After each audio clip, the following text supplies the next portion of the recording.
Rich man's obsession leads to a deadly murder plot. Ethan Parker was born into a wealthy family that made their money in oil in the early 20th century. From a young age, Ethan was set up to take over the family business, attending top schools and spending time with kids from other rich families. However, Ethan didn't just want to keep his family's money safe. He wanted to create a huge business of his own. At 25, right after finishing his studies at Harvard Business School, Ethan bought a rundown apartment building in Los Angeles. While others saw it as a poor investment, Ethan saw a chance to make money.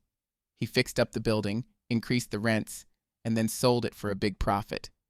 This method of buying, improving, and selling properties quickly became his way of doing business, and over the next 30 years, he turned Parker Real Estate into one of the biggest real estate companies on the West Coast.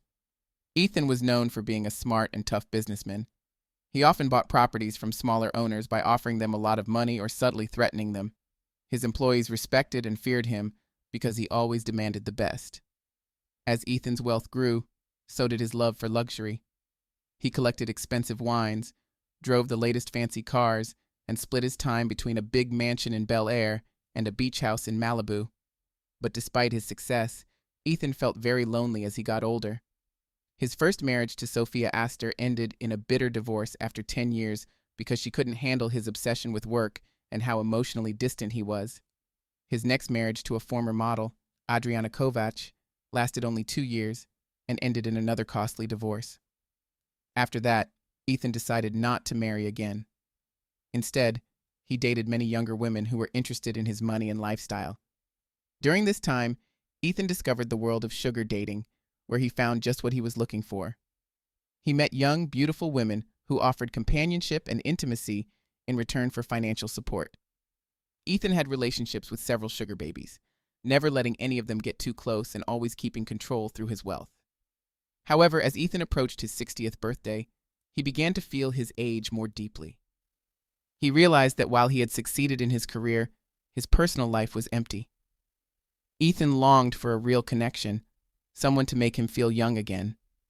That's when he first saw Ella Lewis. She was young, beautiful, and full of ambition, and Ethan knew he wanted to be with her. What he didn't realize was that by chasing Ella, he was starting a series of events that would lead to his downfall and damage the Parker family name he had worked so hard to build.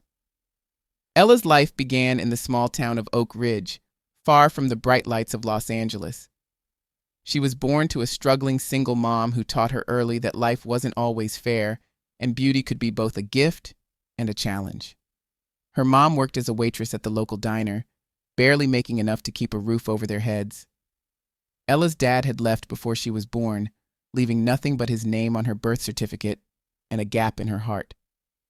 As Ella grew up, she watched her mom date a series of boyfriends, each one seeming to take more of her mom's spirit. Despite the tough times at home, Ella did really well in school. She was smart and charming, and she shined in all the school plays. Her teachers noticed her talent and encouraged her to think big and plan for college. But as high school was ending, it became clear that there was no money for college and no savings to help her out. Determined to leave behind the poverty she grew up in, Ella made a brave choice. With just a backpack of clothes and some cash she saved from her part-time job at the local movie theater, she took a bus to Los Angeles, dreaming of becoming a star. But Los Angeles wasn't as welcoming as she hoped. She found out that many other young women had the same dreams, all fighting for the few chances available. Ella ended up working as a waitress, just like her mom, and the small pay barely covered her rent for a tiny apartment she shared with 2 other hopeful actresses. As months went by without any big opportunities, Ella's hope was fading. She was about to give up and return to Oak Ridge when a chance meeting changed everything. At the fancy restaurant where she worked, Ella served a group of young women who looked rich and confident. While cleaning their table, she heard them talk about the lavish gifts they got from their benefactors.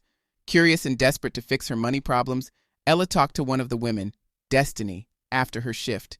Destiny introduced Ella to the world of sugar dating. Destiny explained how young, attractive women could meet wealthy older men who would support them financially in return for their company. At first, Ella was hesitant. It reminded her too much of the life her mom had lived, depending on men to get by. But when Destiny showed her the designer clothes, luxury apartments, and the perks of being a sugar baby, Ella's doubts started to fade. With Destiny's help, Ella set up a profile on an exclusive sugar dating website. She picked her best photos, wrote a clever bio, and waited. Within a few days, she got many messages from potential sugar daddies. One message stood out, an invitation to a charity gala as the guest of one Ethan Parker. Ella didn't know that saying yes to this invitation would change her life forever, leading to tragedy. At the gala, the hotel ballroom was filled with glittering chandeliers and the sparkling jewels of Los Angeles's high society. Dressed in a borrowed gown and feeling out of place, Ella scanned the room nervously until she locked eyes with a distinguished older man walking towards her. "Ethan, I presume?" Ella's voice shook a bit as she reached out her hand. Ethan took it, his grip strong and sure. "The pleasure is all mine, Miss Lewis," he said. He guided her into the ballroom, his hand gently at the small of her back, sending a shiver through her body. From excitement or nervousness, she couldn't tell. As the night went on, Ella was charmed by Ethan. He was funny, charming, and seemed truly interested in her dreams. When she talked about her struggles to break into acting, Ethan's eyes lit up. "I have connections in the industry," he said. "Maybe I can introduce you to some people." By the end of the night, Ella's mind was spinning. The dizzy feeling wasn't just from the champagne, but from the opportunities Ethan opened up for her. When he invited her to dinner the next evening, Ella agreed immediately. Their relationship progressed rapidly. Ethan quickly lavished Ella with gifts and experiences she had once only imagined. A week after they met, Ethan handed her the keys to a luxury apartment in West Hollywood. "You need a suitable place if you're serious about your career," he told her as Ella gazed around the spacious, brightly lit apartment in awe. The closet was filled with designer outfits. A sleek sports car was parked just for her, and Ethan's black American Express card was added to her wallet for emergencies. Ella felt like she was living a fairy tale, with Ethan playing the role of a fairy godfather fulfilling all her desires. However, every fairy tale has its shadows, and Ella would soon see the costs of Ethan's generosity. With each gift and every favor, the unseen strings binding her to him grew stronger. Ethan began to control her schedule, insisting she be available at his call. He scrutinized her friendships, especially those with other men, his jealousy masked as concern for her reputation. Initially, Ella, dazzled by her new lifestyle and grateful for Ethan's support, dismissed these concerns. Only much later would she understand the true price of allowing Ethan Parker into her life. In the initial months, Ella Fontaine felt as though she was living in a dream as Ethan introduced her to influential figures in the entertainment industry and funded her acting classes at the prestigious Theater and Film Institute. Their first significant journey together took them to Paris, where Ethan reserved the royal suite at the Ritz. Ella, having never left the United States before, was struck by the opulence and history that enveloped her. As they wandered by the Seine, Ethan presented her with a Cartier love bracelet, securing it around her wrist.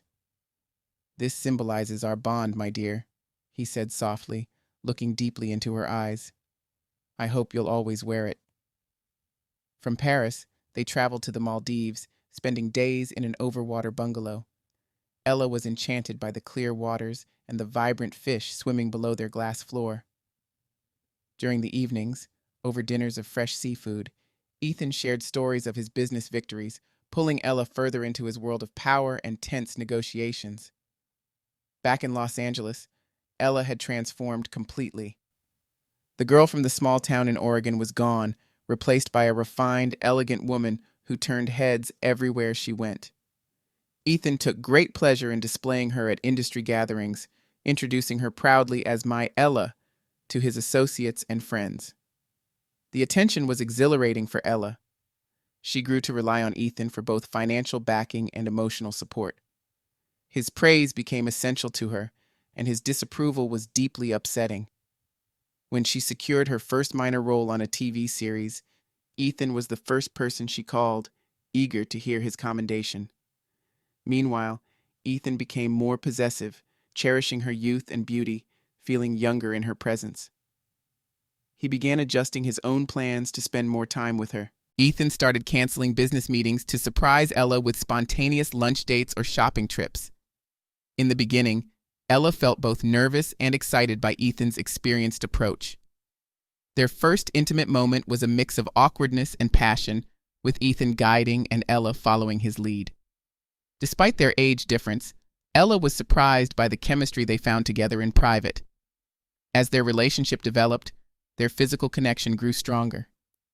Ethan took pride in his ability to satisfy Ella, showering her with affection and attention in their private moments. For Ella, these intimate times were complex, filled with real enjoyment, but also the awareness that this was part of their agreement.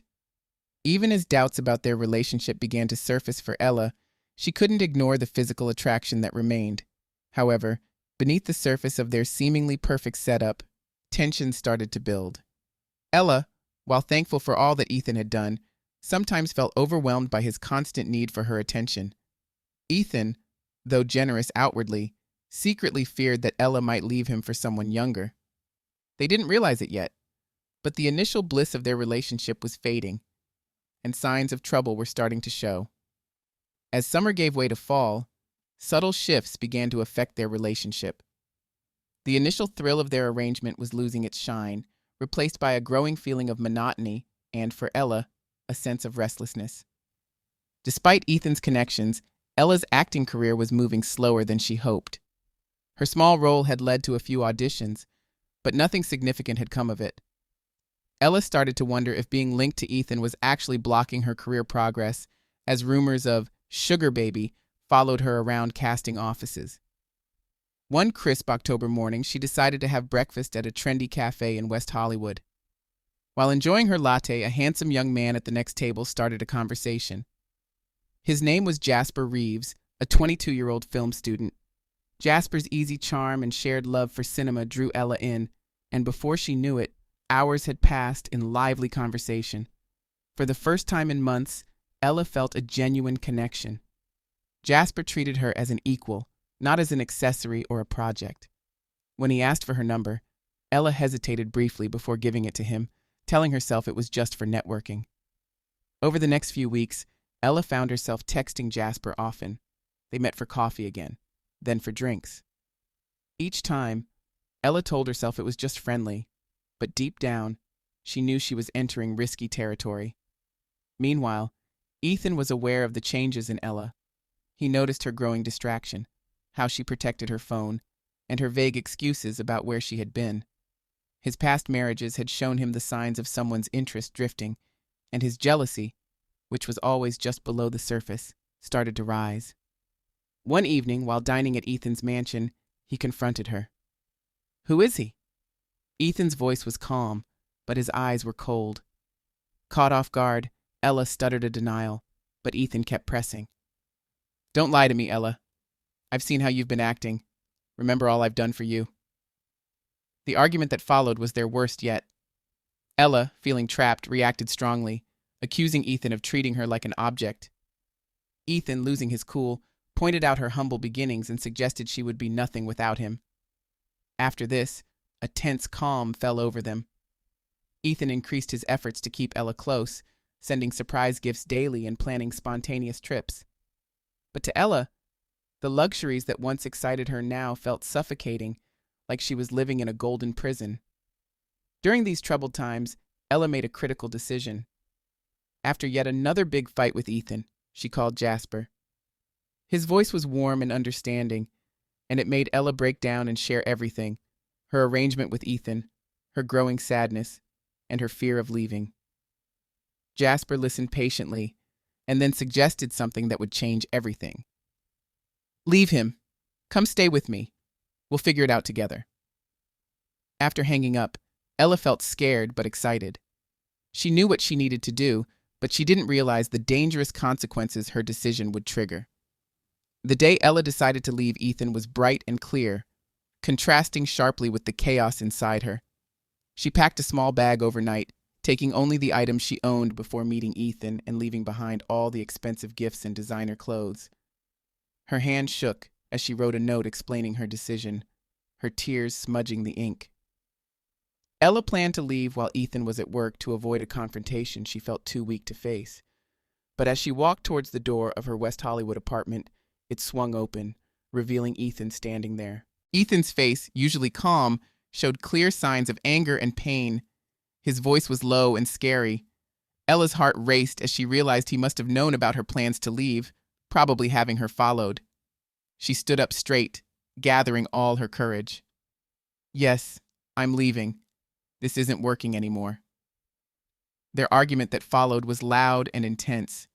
Ethan swung between yelling and begging, accusing Ella of using him, then pleading with her to stay. He promised to change, to give her more freedom, and to help her career without conditions. When pleading didn't work, he turned to threats. "You'll never work in this town again," he threatened. "I'll make sure of it." Despite being scared, Ella stood firm. She told Ethan about Jasper, about her desire to live a normal life, and to be with someone her age. With each word, Ethan got angrier, his hands turning into fists. In a final desperate attempt to keep her, Ethan grabbed Ella's arm tightly. "You're making a mistake," he said. "You're nothing without me. No one will love you like I do." Ella felt scared for a moment, overwhelmed by the fear of losing everything she had. But then she thought of Jasper, of the chance to live life her own way. With newfound strength, she pulled her arm free. "Goodbye, Ethan," she said clearly, walking past him and out the door. As the door closed behind her, Ella didn't see Ethan's face change. The anger and hurt disappeared, replaced by a cold, calculating look. At that moment, Ethan made a harsh decision. If he couldn't have Ella, then no one could. After Ella left, Ethan's big house became a lonely place. Ethan canceled his meetings, ignored calls, and lost himself in a world filled with whiskey and dark thoughts. He kept picturing Ella with Jasper, and her laughter, which used to make him happy, now haunted him. As he got over the initial shock, Ethan's sadness turned into a desire for revenge. He had built his business from nothing, shaping the world as he wanted. He wasn't going to let a young woman and her college boyfriend bring him down. Ethan began to carefully plan with a clear mind. He knew he couldn't do it himself because he had too much at stake. He needed someone who wouldn't be missed, someone who could handle the job without any clues leading back to him. Ethan reached out discreetly to someone in the shady parts of his network and found a man known only as Dante Wolf. Wolf was a ghost, a former soldier now working as a hired hand, known for getting jobs done quietly and efficiently. Their first meeting was in the basement of an empty building Ethan owned. Wolf, a big, tough-looking man with cold eyes, listened without emotion as Ethan explained what he needed. It had to seem like an accident, and it must not be linked to him in any way. Over the next week, Ethan gave Wolf all the details about Ella's life, her new address, what she did each day. He had paid a private detective to watch her, and now that information was going to be used for something terrible. The last thing to decide was when to do it. Ethan wanted it fast, but Wolf said they should wait for the right moment. Rushing could lead to mistakes, to leaving evidence behind. They needed the perfect chance when Ella would be alone and vulnerable. That opportunity came quicker than they thought. Ethan learned through his contacts that Ella had gotten a small part in a movie being filmed in a remote part of Los Angeles. Ella was going to drive there alone, heading down Mulholland Drive late at night after a day of auditions. When Ethan told Wolf this, the hitman just nodded seriously. After Wolf left to get ready, Ethan poured another drink and stared out at the lights of Los Angeles. He thought about Ella, her smile, her dreams, and how she had betrayed him. For a moment, he doubted his plan. Could he really go through with it? But then he imagined her with Jasper, happy and in love, starting a life without him. His hand clenched around his glass until it broke, cutting his palm. He hardly felt the pain or noticed the blood. His mind was made up. Ella had to go. The night of July 15th was cooler than usual in Los Angeles, with a light fog coming in from the ocean, making the city look ghostly. For Ella, it was an exciting day. She had been to a callback audition for a big movie, and the director had hinted that she might get the part. Leaving the studio, she almost called Ethan to tell him her news. She hovered over his name on her phone, then stopped herself. Old habits were hard to break. Instead, she called Jasper, feeling better as soon as she heard his supportive words and excitement about her chance. "Jasper, I wish you could come with me tonight," Ella said as she got into her car, a simple Honda Civic that felt like freedom after months of riding in fancy cars. But Jasper had a big project due for his film class and couldn't go with her. "Drive safe," he told her. "Call me when you get there," Jasper said as Ella set out on Mulholland Drive. The road was winding, dark, and misty ahead of her. She felt uneasy, but blamed it on her nerves about the shoot and the lingering worry that Ethan might try to ruin her budding career. To distract herself, she turned up the radio and sang along, trying to shake off her growing concerns. Meanwhile, Dante Wolf was already in place. He had carefully checked the route earlier, choosing the perfect spot for what would look like a tragic accident, a sharp turn with a steep drop and a guardrail that had been mysteriously weakened. All it would take was a small push at the right moment. Wolf waited in his plain black SUV, the engine running quietly. He watched the road like a hunter waiting for prey. When he saw the headlights of Ella's Honda Civic approaching, he started his SUV slowly and began to follow her. Inside her car, Ella noticed the SUV in her rearview mirror. A wave of unease washed over her as she realized she was alone on this remote stretch of road. She pressed the accelerator, trying to increase the distance between her car and the SUV. Wolf easily kept up, drawing closer. Just before the dangerous turn, he made his move. Speeding up, he tapped the back of Ella's car. The Civic fishtailed, tires screeching as Ella fought to regain control. For a terrifying moment, it looked like she might steady the car, but then the vehicle crashed into the weakened guardrail. The world spun wildly as the Civic tumbled down the hillside. Ella's scream was abruptly silenced as the car rolled, metal bending and glass breaking. When it finally stopped at the bottom of the ravine, a chilling silence settled over the scene. Wolf stopped his vehicle and looked down at the destroyed car. Believing no one could have survived, he grabbed a disposable phone and said, "It's done," before throwing the phone down the cliff to join the car. But unknown to him, fate had other plans. As he drove off, confident the job was complete, he didn't see a slight movement among the twisted metal below. Ella, barely conscious and seriously hurt, was alive. In a daze of pain and confusion, she managed to free herself from the wreckage. She needed help, but her phone was destroyed. With no other choice, she started to crawl, each movement filled with intense pain, but driven by a deep instinct to survive. As the sun rose over Los Angeles, a jogger came upon a horrific sight. Ella's injured body was barely alive, partially hidden in the bushes along Mulholland Drive. This discovery would start an investigation that would uncover dark secrets behind the accident and reveal the dangerous obsession of one of LA's most powerful men. Detective Imogen Watson arrived on the scene as the morning sun broke through the mist. Watson, a well-regarded detective with the LAPD, known for her sharp eye and relentless dedication to finding the truth, looked over the crash site. Something about the skid marks and the broken guardrail seemed too arranged, too perfect for an ordinary accident. Her suspicions increased when she learned the identity of the victim, Ella Fontaine, who was still alive but in critical condition. Ella was familiar to the tabloids due to her relationship with Ethan, which had been publicized for months. Now, with Ella clinging to life, Watson felt there was more to this case.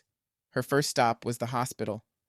Even though Ella was in a medically induced coma, the doctors were able to provide important information. The doctor said that the pattern of Ella's injuries didn't match a typical car crash.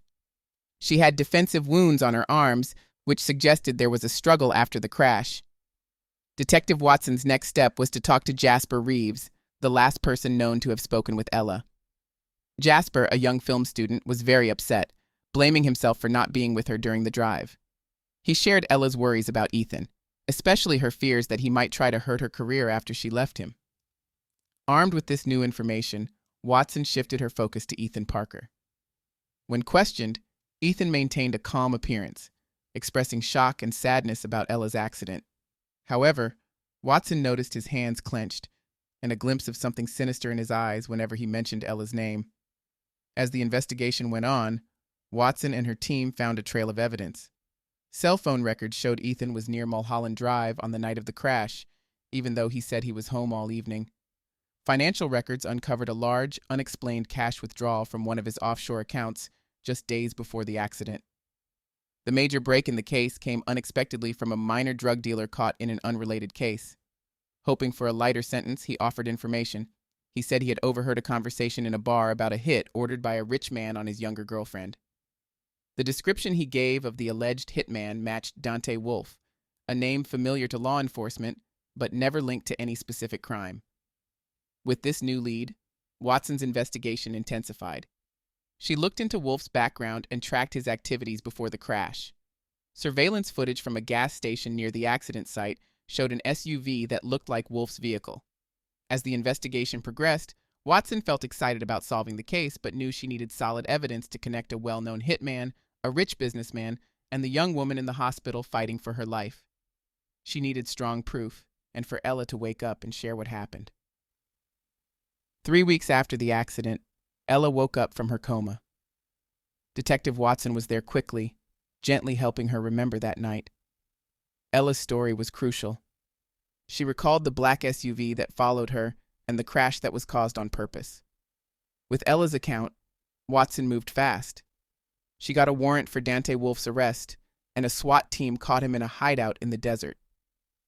Under intense questioning, Wolfe gave up and told them about his deal with Ethan Parker. This led to a raid on Ethan's mansion, where detectives found a hidden safe with maps of Ella's route, messages with Wolfe, and records of the payment for the crash. Ethan was given a life sentence without the chance for parole. Dante Wolfe, for helping with the case, got a lighter sentence of 25 years.